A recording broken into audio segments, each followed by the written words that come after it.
Behind the statistics, wasted lives. A decade after Mishak Cornelio first tried out the bike he'd been given as a present, he became one of the 4 young men stabbed to death in London on New Year's Eve, leaving his father confronting a nightmare. The doctor said to me, Mr. Cornelio, sorry about it, about Mishak. When he came here, he didn't done at least 1 hour. No, it's over a couple of minutes, he's dead. So he came into hospital and within a couple of minutes he was dead? Yeah.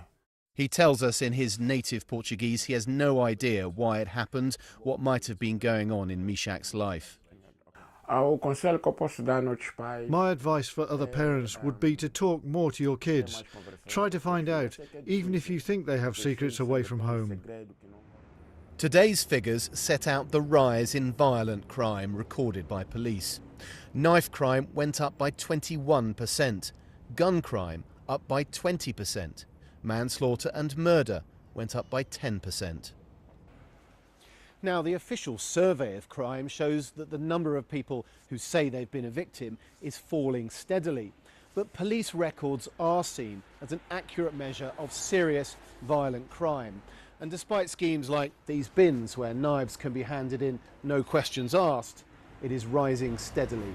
He said, I didn't mean to kill him, that wasn't my intention. I just wanted to wet him up, slash him, cut him across the arm, take photos and upload it onto social media. This is Alison Cope, and she's talking about the murder of her own son. Her audience, students at Coventry College. We're in Ibiza, 2012. Josh Ribera was better known as the grime artist Deps Man. To his thousands of fans, a single slash of a knife took his life in 2013. His eyes flicker, they close, hits the floor.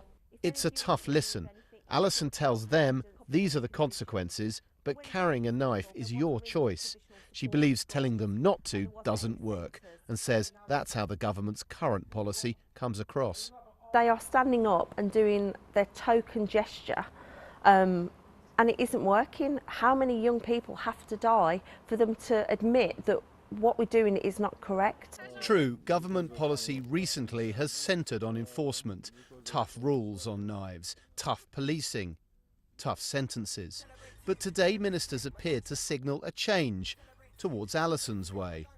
We have to get to the root causes and we have to work as a society, government, police and civil society to try and get to the root of this cultural issue and try and steer young people away from violence. But serious proposals for work with young people are not going to come cheap.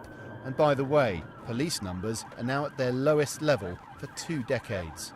Tom Simons, BBC News in the West Midlands.